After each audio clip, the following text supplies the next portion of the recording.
하나님의 은혜 가운데 한 주를 잘 보내셨습니까?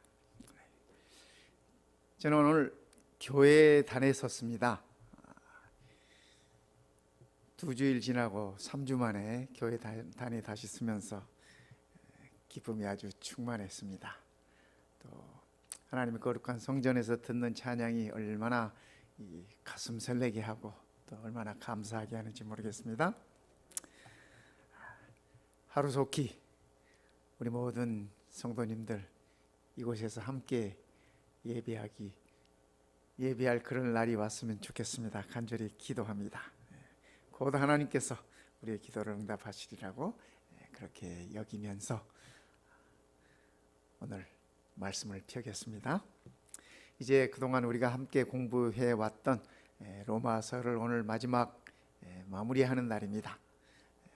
저는 오늘 이 로마서 16장 25절부터 27절에 있는 말씀을 보면서 제목을 바울의 복음이다 이렇게 한번 붙여봤습니다. 사실 이 25절에 보면 바울은 나의 복음이라고 그렇게 표현하고 있습니다. 그래서 그 나가 바울이기 때문에 저는 바울의 복음이라고 그렇게 표현을 한 것뿐입니다. 성도 여러분, 교회의 최대 자산은 무엇일까요? 우리 성도님들이 우리 교회에서 가장 중요하다고, 가장 소중하다고 생각하는 것들은 어떤 것들입니까? 건물일까요? 아니면은 우리가 가지고 있는 여러 가지 시설들일까요? 아니면은 우리 교회 안에 있는 많은 교회를 구성하고 있는 우리 성도님들일까요? 우리 성도님들은 우리 교회의 최대 자산은 무엇이라고 생각하십니까? 저는 교회의 최대 자산은 복음이다라고 그렇게 생각합니다. 이 복음은 제게 있어서도 가장 중요하고 또 우리 성도님들에게 있어서도 가장 중요하고 또 사도 바울에게 있어서도 가장 중요한 것이 바로 이 복음이었습니다. 이 복음을 바울은 어떻게 로마서를 끝내면서 정의하고 있는지 오늘 우리가 한번 살펴보겠습니다. 이 로마서 16장 25절부터 27절에 있는 이 말씀은 많은 성서학자들이 생각하기를 이 말씀만은 바울이 기록했을 것이다 그렇게 생각하고 있습니다. 아시다시피 로마서를 바울이 기록한 것이 아니라 그 더디오라고 하는 분이 바울의 이렇게 말씀을 다 대서했습니다. 대필했습니다. 그래서 로마서가 우리들에게 전해져 오고 있는 것입니다. 그러나 많은 성서학자들이 이 25절부터 있는 27절까지 이 말씀은 바울이 직접 기록했을 것이다 라고 그렇게 생각을 갖는 것입니다. 우리가 그동안 공부했지 않습니까? 로마서 1장부터 11장까지는 이 복음의 영광스러운 진리에 관해서 말씀을 일러주고 있습니다. 그래서 구원은 믿음으로 받는다. 이방인이나 유대인이나 헬라인이나 유대인이나 야만인이나 배운 사람이나 모든 사람에게 있어서 구원은 믿음으로 오는 선물이다 라는 것이 바울의 가르침이었습니다.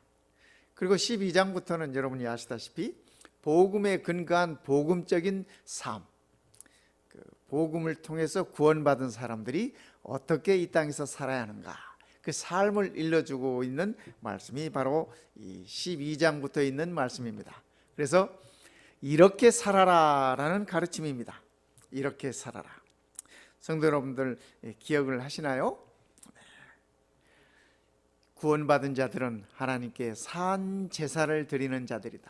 산 제물로 하나님께 자신을 드리는 사람이다. 뿐만 아니라 구원받은 사람들은 나뿐만 아니라 내 이웃을 또 교회를 또 국가를 잘 섬기는 사람들이다. 잘 섬기라 이렇게 바울은 가르쳐주고 있습니다. 구원받은 자들은 뿐만 아니라 서로 사랑하고 서로가 서로를 용납하고 서로가 서로를 받아들이면서 살아야 한다 그렇게 가르쳐 주었습니다. 뿐만 아니라 그들의 의무를 다하는 자들이다. 구원받은 사람은 내 개인의 의무를 다할 뿐만 아니라 내 이웃에 대한 의무를 다할 뿐만 아니라 국가에 대한 의무까지도 성실하게 이행하는 것이 구원받은 자들의 삶의 모습이다라고 바울은 그렇게 일러주었습니다. 그러면서 서로 판단하지 말고 비판하지 말고 서로를 세워주라. 구원받은 자들은 서로가 서로를 세우면서 함께 가는 자라고 바울은 그렇게 일러주고 있습니다. 한 마음과 한 뜻으로 하나님의 뜻을 헤아리고 하나님의 섭리를 헤아리는 것이 구원받은 자들의 삶의 모습이라고 바울은 우리들에게 그렇게 일러주고 있습니다. 자, 로마서 16장 25절 말씀 보겠습니다. 나의 복음과 예수 그리스도를 전파함은 영세 전부터 감추었다가, 바울은 여기서 이 복음을 나의 복음이라고 이렇게 표현하고 있습니다. 저는 이 말씀이, 이 표현이 너무 좋습니다. 성도 여러분, 오늘 우리도 이 복음을 나의 복음이라고 이렇게 간증할 수 있게 되기를 바랍니다. 또 그러한 확신과 또 그러한 확실한 믿음을 통해서 우리의 믿음이 더욱더 성숙해지는 것을 우리가 생각하면 좋겠습니다. 바울이 말하는 이 복음이라는 건 무엇인가? 나의 복음, 그죠? 바울은 그가 말하는 복음을 예수 그리스도를 통해서 그에게 전달된 것이라고 그렇게 표현하고 있습니다. 아시다시피 바울이 다메섹으로 가는 길목에서 예수님을 만나지 않았습니까? 예수를 핍박하던 바울이 다메섹으로 가는 길목에서 예수를 만남으로 그리스도를 통해서 그에게 직접 전달된 복음이었던 것입니다. 뿐만 아니라 바울은 그 복음이 자기의 삶을 바꿨고 삶의 초점이 되었다라고 그렇게 간증하고 있습니다. 그렇습니다. 복음은 사람의 삶을 바꿔줍니다. 사람이 자기 스스로 잘 바뀌지 않습니다. 성격도 잘 바뀌지 않고 삶의 모습도 잘 바뀌지 않아요. 그러나 이 복음은 사람을 바꿔주는, 삶을 바꿔주는 그러한 힘이 있습니다. 그러한 능력이 있습니다. 그래서 바울은 복음을 접한 이후부터 그의 삶이 바뀌었을 뿐만 아니라 사울이 바울이 되었을 뿐만 아니라 그의 삶의 모든 초점이 복음 중심적인 그러한 삶이 되었음을 우리는 보는 것입니다. 세 번째, 바울은 복음을 가리켜서 말씀하시기를 그것을 위하여, 복음을 위하여, 그 말입니다. 복음을 위하여 목숨을 버리겠다고 고백하고 있습니다. 대단한 것 아닙니까? 복음의 핵심이 우리를 위하여 목숨을 버리신 예수 그리스도이십니다. 그러기에 그 복음을 접한 바울은 이제는 그리스도를 위하여, 예수를 위하여 자기의 목숨까지도 버리겠더라고 그렇게 결심하게 만들고 그렇게 고백하게 만드는 것이 바로 이 복음이에요. 그것이 나의 복음이라고 바울은 그렇게 표현하고 있는 것입니다. 우리가 이미 공부했습니다마는 바울은 로마서 1장 첫 장을 적으면서 이렇게 얘기하고 있습니다. 예수 그리스도의 종 바울은 사도로 부르심을 받아 하나님의 복음을 위하여 택정함을 입었으니, 하나님께서 바울에게 여러 번 너를 이방인을 위한 그릇으로 택했다는 말씀을 하시지 않으셨습니까? 바울도 그 사실을 인식하고 있었습니다. 그래서 그는 자기의 부르심, 자기가 부르심을 받은 그것은 하나님의 복음을 위하여 택정함을 입었다고 그렇게 표현하면서 로마서를 시작하고 있습니다. 그 다음 말에는 그 복음에 관해서 이렇게 설명하고 있습니다. 이 복음은 하나님이 선지자들로 말미암아 그의 아들에 관하여 성경에 미리 약속하신 것이라. 아시다시피 바울은 구약 박사입니다. 구약 성경에 정통한 사람이었습니다. 그러나 그가 다메섹 선상에서 예수 그리스도를 만나고 내가 만난 이 예수가 과연 메시아인가? 그는 아라비아 사막에 가서 공부했습니다. 자기가 익히 잘 알고 있는 구약 성경에 관해서 다시 창세기부터 공부를 하고 다시 되짚으면서 과연 이 예수가 구약 성경에 말하고 있는 그 메시아인가라는 것을 확인하였던 것입니다. 성도 여러분, 우리도 마찬가지입니다. 우리가 성경을 배웠거나 어디서 이렇게 귀한 말씀을 들었거나 하면은 아무리 유명한 분의 말씀이라 할지라도 우리가 성경을 펴서 확인할 필요가 있습니다. 그것이 복음이 나의 복음이 되는 지름길임을 기억하시기를 바라겠습니다. 바울은 그 복음을 설명하면서 이 복음은 하나님이 선지자들로 말미암아, 여기 말하는 선지자들은 구약에 나타나 있는 여러 선지자들입니다. 모세부터 시작해서 모든 선지자들을 다 망라하고 있는 것입니다. 구약 성경을 일컫는 말이죠. 선지자들로 말미암아 그의 아들에 관하여 성경에 미리 약속하신 것이라. 구약 성경에 메시아에 관한 약속들이 아주 많습니다. 때로는 사람이 가리키기도 하고, 때로는 제도가 가리키기도 하고, 때로는 절기가 가리키기도 하고, 이런 여러 가지 다방면으로 하나님의 아들 메시아에 관해서 설명하고 있습니다. 약속하고 있습니다.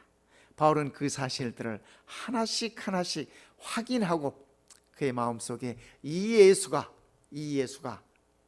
메시아다, 이 예수가 복음이다라는 확신을 그가 갖게 되었던 것입니다. 3절 4절에는 이렇게 얘기하고 있습니다. 이 아들로 말하면, 육신으로는 다윗의 혈통에서 나셨고 다윗의 후손이 아니면 메시아가 아니라고 하는 얘기입니다. 아시다시피 바울 당시에 예수라는 이름을 가진 사람들이 참 많았습니다. 우리가 구약 성경에서 보는 여호수아, 호세아, 이거 다 예수라는 이름입니다.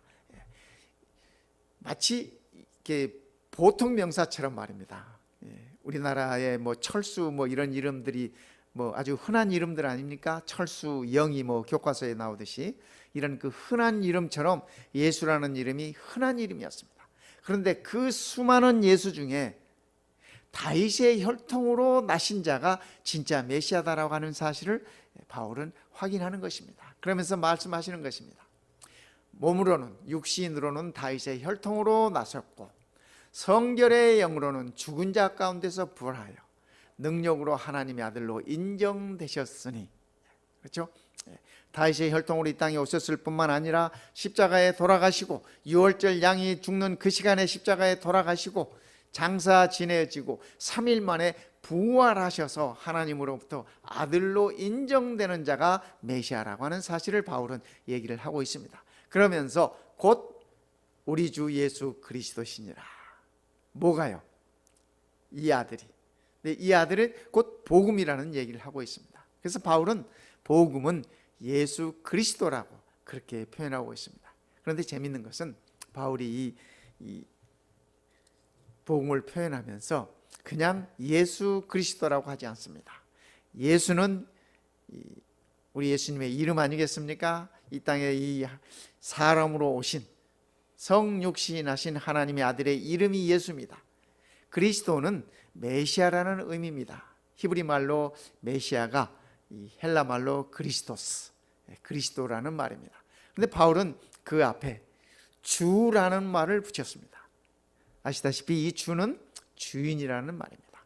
바울은 복음 되시는 예수 그리스도를 만난 다음에 그때부터 예수 그리스도를 그의 주인으로 모시고 살기 시작했습니다. 주인으로 모시고 한평생을 살았습니다. 성도 여러분, 오늘 우리에게 있어서도 가장 중요한 것은 이 복음되는 예수 그리스도가 오늘 나의 주인이시라고 하는 그러한 고백이 있어야 할 것입니다. 그래서 우리가 우리 주님을 표현할 때, 그죠? 나의 주님 이렇게 표현하지 않습니까? 참으로 중요한 말씀입니다. 그래서 바울은 이 복음이 곧 예수 그리스도라고 그렇게 얘기를 하고 계시는 것입니다. 성도 여러분, 누가 혹시 복음이 무엇입니까? 하고 물으시면 복잡하게 설명하려고 하지 마시기 바랍니다. 바울처럼 간단하게 예수 그리스도가 복음입니다, 이렇게 대답하시기를 바라겠습니다. 16절에 이렇게 얘기하십니다. 내가 복음을 부끄러워하지 아니하노니 이제 바울은 더 이상 복음을 부끄러워하지 않습니다. 이 복음은 모든 믿는 자에게 구원을 주시는 하나님의 능력이 됩니다. 바울은 복음이, 예수 그리스도가 모든 믿는 자에게 구원을 주시는 하나님의 능력이라고 하는 사실을 깨닫고 그 힘을 통해서 이제는 그가 예수 그리스도를 부끄러워하지 아니하고 복음을 부끄러워하지 아니하고 예수 그리스도를 위하여 그의 생명까지도 내어놓는 그러한 담대함을 보이는 것입니다. 아시다시피 바울은 그의 마지막을 예수 그리스도, 그의 주인 되시는 예수 그리스도를 위하여 그의 생명을 다 내놓았습니다. 오늘 우리가 우리의 삶 속에서 우리 주님을 위하여 내 생명을 내어놓는다 하지 아니할지라도, 그렇죠? 우리의 삶의 자세는 그분을 우리의 주인으로 모시는 것입니다. 그럴 때 그분은 우리에게 구원을 주시는 능력으로 다가오시는 것입니다. 그런데 바울은 말합니다. 모든 믿는 자에게, 물론 이 말씀 가운데 바울 자신도 포함되어 있을 뿐만 아니라 이 복음을 소개받은 모든 성도들도 포함되어 있고 이 편지를 받는 모든 로마 교인들도 포함되어 있고 오늘 이 말씀을 듣고 있는 우리 마운틴뷰교회 모든 성도님들도 이 모든 믿는 자에 포함되어 있다는 사실을 기억하시고 감사할 수 있으면 좋겠습니다. 오늘 이 안식일이 우리가 이 복음 때문에 행복한 안식일이었으면 좋겠습니다. 오늘 이 안식일 우리가 이 복음 때문에 마음껏 기쁨으로 찬양할 수 있으면 좋겠습니다. 하나님께 그러한 마음으로 영광 드릴 수 있으면 좋겠습니다. 그 당시에 바울이 살았던 그 당시 말입니다. 로마가 세계를 지배하고 있었지 않습니까? 이 로마 제국은 세 가지 특징을 갖추고 있던 그런 제국이었습니다. 첫째, 황금의 왕국이었습니다. 모든 나라들을 점령하면서 그 나라들이 소유하고 있는 황금들을 다 이렇게 긁어모았습니다. 그들이 귀하게 여기는 것들 다 로마로 가지고 들어왔습니다. 그래서 로마 제국은 참으로 부유한 왕국이었습니다. 두 번째, 로마는 막강한 군사력을 지녔습니다. 세계를 제패할 수 있는 막강한 군사력을 지녔습니다. 아시다시피 다니엘서의 이 로마를 표현하는 말을 보면은 이 철나라로 표현하고 있지 않습니까? 금속 가운데 가장 강한 것이 철입니다. 전쟁 무기도 이 철 무기를 갖기 시작하면서부터 전쟁의 양상이 달라졌습니다. 그런데 로마는 바로 이러한 막강한 군사력을 지닌 그러한 제국이었습니다. 세 번째는 모든 지식의 근원이 되는 철학적인 체계를 다 갖춘 나라가 이 로마였습니다. 헬라로부터 이어받은 모든 철학적인 그런 지식을 다 이어받고 그 문화를 이어받아서 로마 제국은 그것을 꽃피우게 했습니다. 그래서 로마 제국은 이처럼 수백 년 동안 세계를 제패한 막강한 왕국으로 이렇게 서 있었습니다. 그런데 바울은 그러한 로마 제국을 바라보면서도 그러한 로마의 지배하에 있었으면서도 바울은 이렇게 표현합니다. 적어도 구원에 관해서는 로마가 해줄 수 있는 것이 아무것도 없다.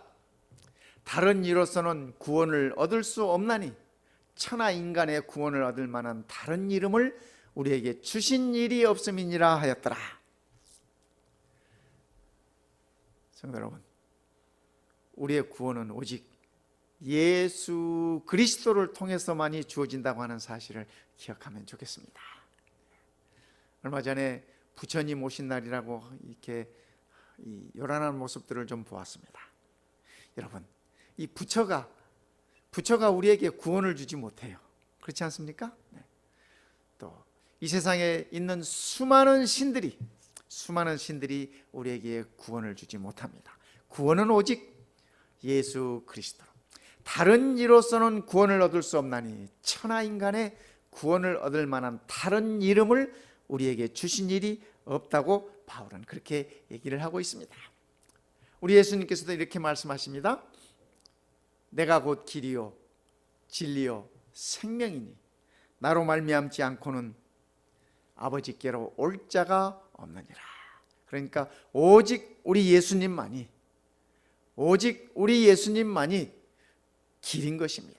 영생으로 가는 길인 것입니다. 그분만이 진리인 것입니다. 그분만이 참 생명인 것입니다.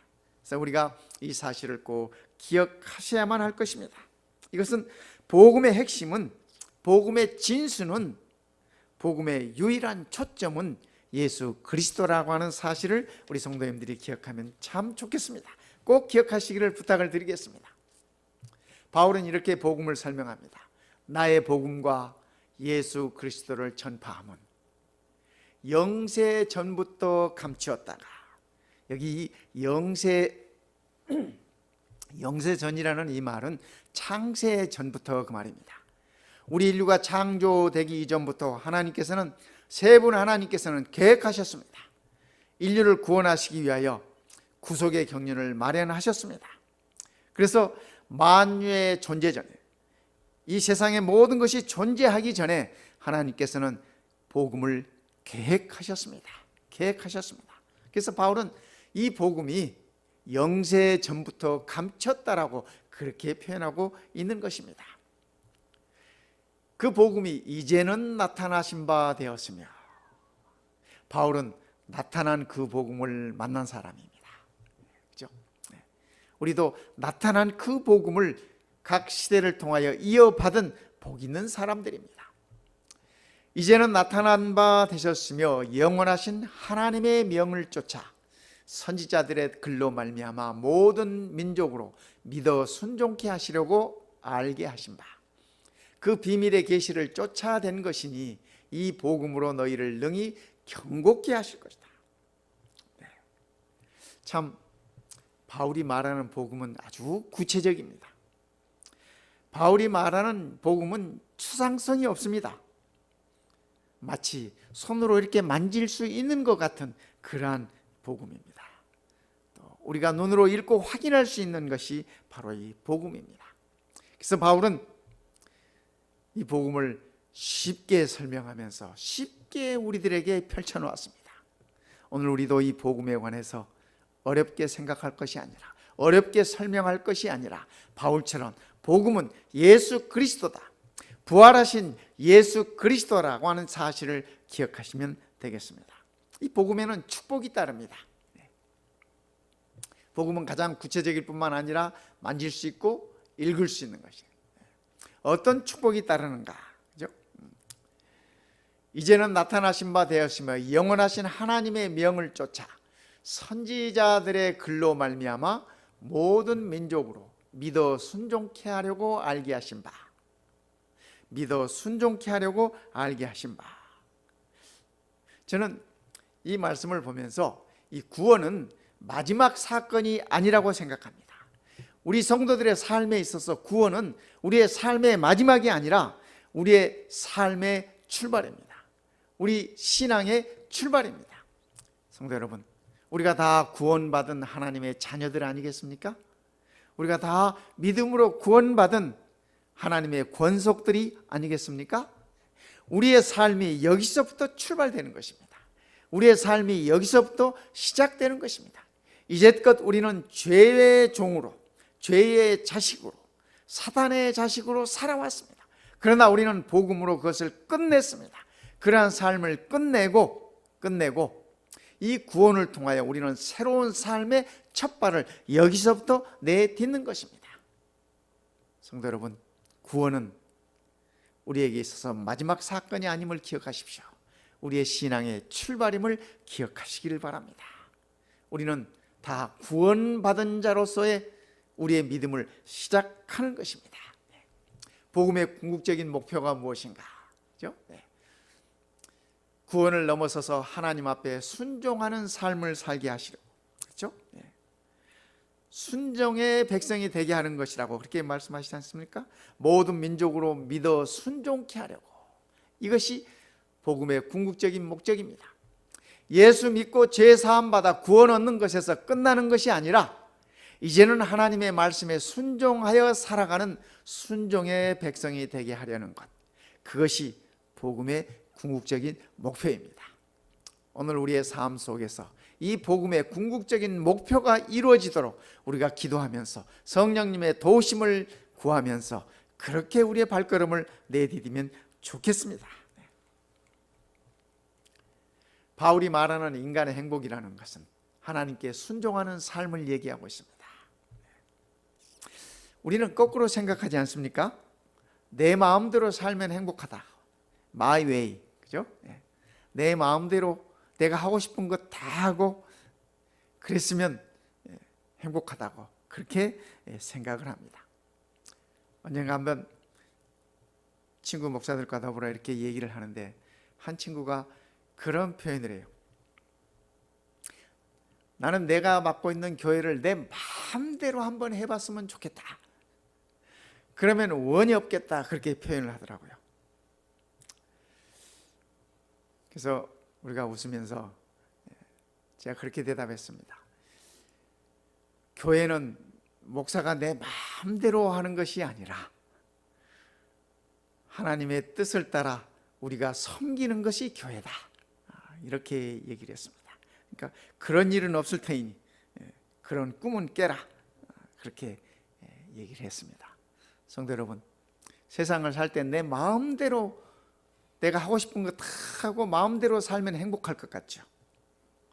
바울은 그것이 행복이 아니라고 얘기하고 있습니다. 진정한 행복은 하나님께 순종하는 삶이 가장 행복한 삶이라고 그렇게 얘기하고 있습니다. 그러기에 인간의 불행은 하나님께 불순종할 때 이미 시작되었습니다. 먹지 말라고 하는 선악과 과일을 먹었을 때, 하나님 앞에 불순종했을 때, 그때 인간의 불행은 벌써 시작되었던 것입니다. 그러니까 오늘 우리가 행복하기를 원한다면 하나님의 말씀에 순종하는 삶을 사십시다. 그러면 우리가 행복할 수 있습니다. 이 사진이 좀 어떻습니까? 옛날 향수가 느껴지지 않습니까? 요즘은 저런 기차 없어요. 이 석탄 때는 기차 없습니다. 제가 어렸을 때 저희 외삼촌이 기관사이셨습니다.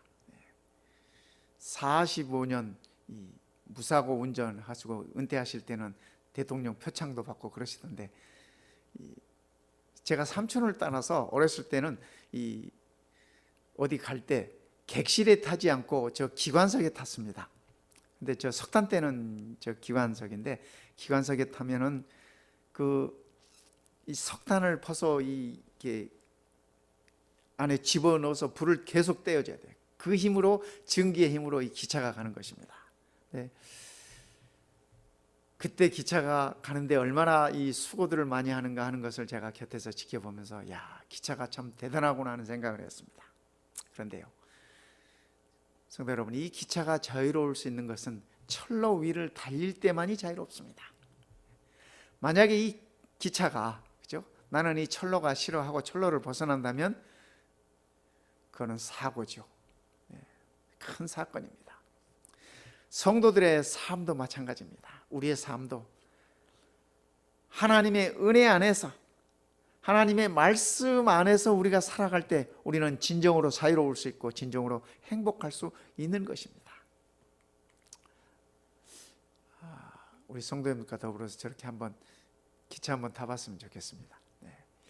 저는 이 사진을 보면서 이 태평양 연안으로 이렇게 흐르는 그 기차가 있더라고요. 제가 언젠가 한번 이 샌디에고에서부터 해가지고 이 한글학교 학생들을 데리고 한번 기차를 탄 적이 있습니다. 물론 저런 기차는 아닌데요, 경치가 참 아름다웠어요. 빨리 코로나가 끝나고 우리 성도님들하고 한번 저런 기차 여행 한번 해봤으면 좋겠습니다. 태평양 바다를 바라보면서 말이죠.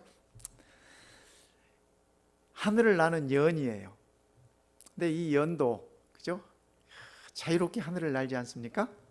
그런데 저 연이 하늘을 자유롭게 날 수 있는 것은 연을 지탱해 주고 있는 저 연실, 그죠? 실에 묶여 있을 때 연은 자유롭게 하늘을 날 수 있습니다.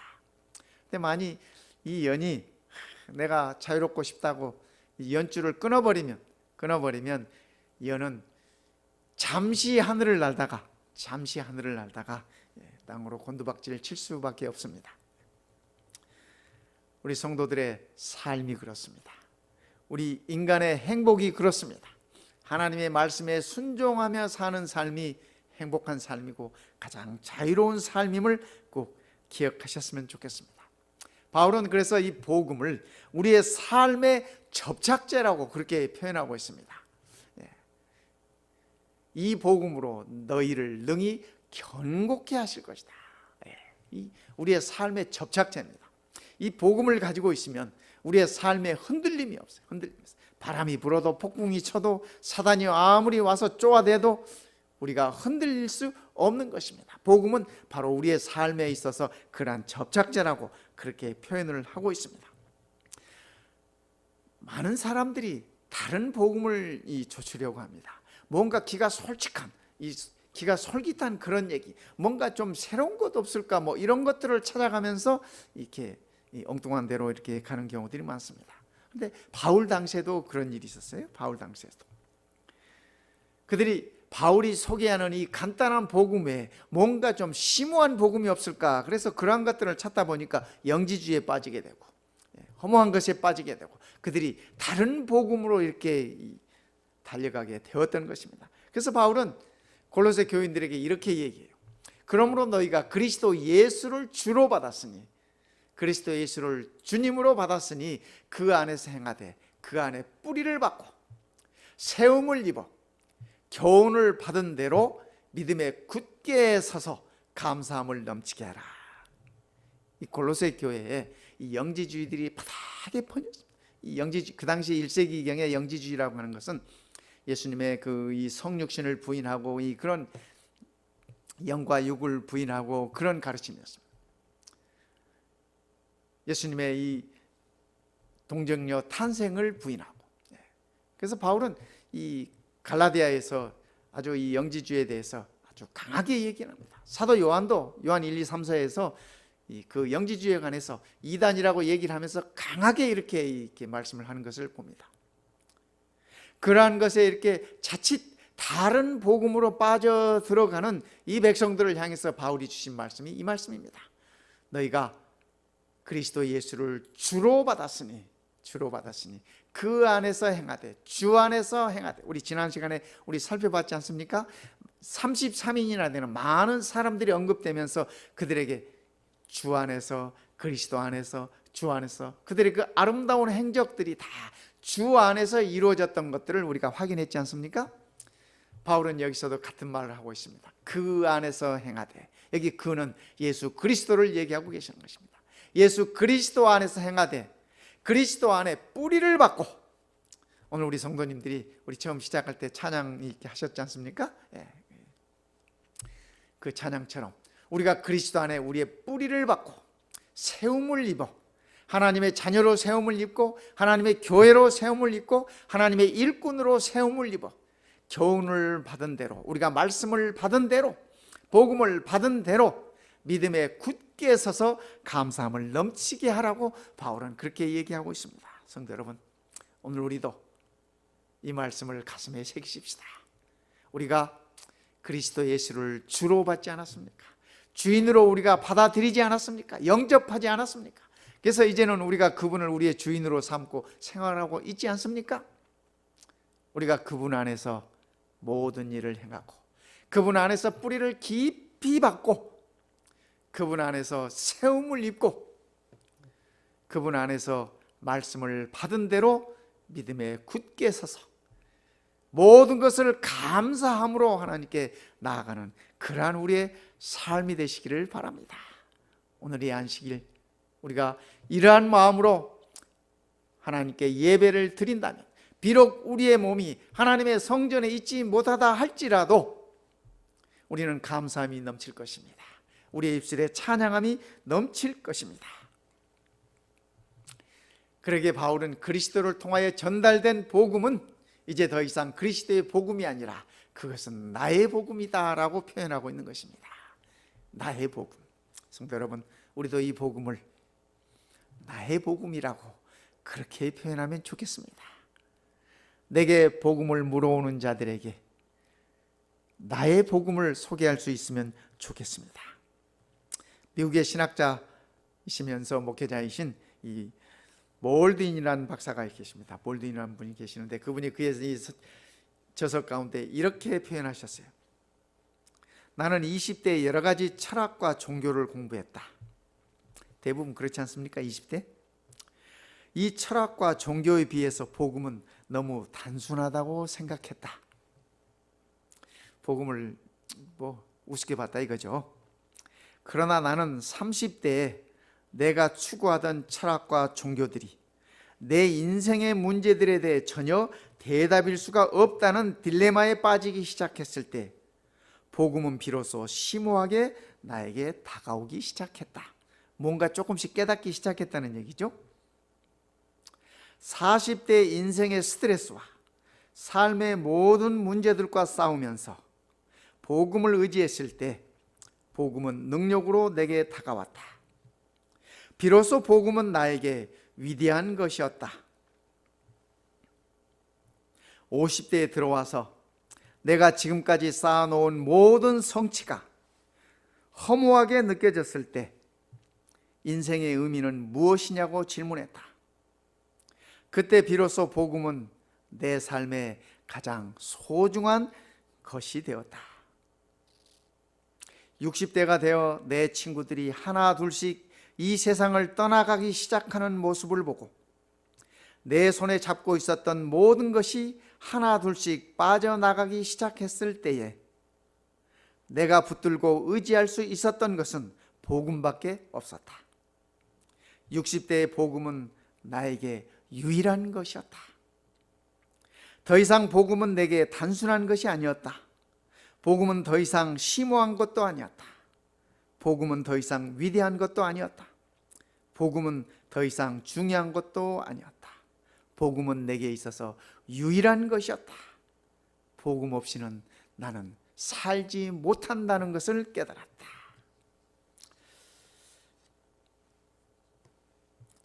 이분의 깨달음이 오늘 우리의 깨달음이 되었으면 좋겠습니다. 이분의 깨달음이 우리 바울 사도의 깨달음이기도 한 것 같습니다. 그러게 사도 바울은 이 복음을 가리켜서 나의 복음이라고 그렇게 표현했습니다. 얼마나 사랑스러운 표현입니까, 성도 여러분? 나의 복음. 우리도 이 복음이 나의 복음이 되었으면 좋겠습니다. 로마서를 접으면서 복음의 비전 위에 굳게 서기를 소망합니다. 여러 시간 동안 우리는 로마서를 아주 자세히 살펴보았습니다. 그렇게 살펴보아도 아직도 미흡한 점이 많이 있을 것입니다. 그러나 한 가지 분명한 사실은 우리가 이 복음의 비전 위에 굳게 서기를 소망하는 것입니다. 우리가 섬기는 교회를 통하여 더 널리 이 복음이 전해지기를 소원하는 것입니다. 그리고 이 복음의 축복이 오늘 우리의 축복이 되기를 간절히 바라는 것입니다. 성도 여러분, 복음은 우리에게 축복입니다. 복음은 우리의 소망입니다. 복음은 우리의 사명인 것입니다. 바울은 로마서를 끝내면서 이렇게 얘기합니다. 지혜로우신 하나님께서 예수 그리스도로 말미암아 영광이 세세 무궁토록 있을지어다. 아멘. 이렇게 로마서를 끝내고 있습니다. 저는 이 말씀이 너무 좋습니다. 이 축복이 너무 좋습니다. 오늘 이 저녁 로마서를 마치면서 우리 모든 성도님들에게 이 축복의 기원을 한 번 더 드리고 싶습니다. 지혜로운 하나님께서 예수 그리스도로 말미암아 영광이 세세토록 있을지어다. 아멘. 이 축복을 누리는 귀한 안식일 되시기를 바라겠습니다. 성도 여러분, 이제 다음 금요일부터는 베드로 편지서를 강의하겠습니다.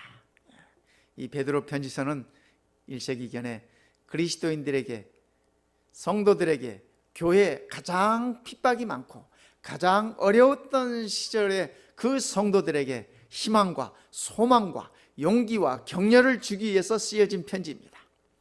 요즘 우리가 처한 상황이 좀 비슷하지 않습니까? 그래서 저는 이 베드로 편지서를 택했습니다. 이 베드로의 편지서를 통해서 여러분들과 더불어서 하나님의 은혜로 격려를 받고 용기를 얻고 희망을 갖고 소망을 갖고 우리의 믿음의 발걸음을 옮길 수 있게 되기를 바라겠습니다. 다음 금요일에 우리 베드로 편지서를 가지고 우리 성도님들을 만나도록 그렇게 하겠습니다. 이제 우리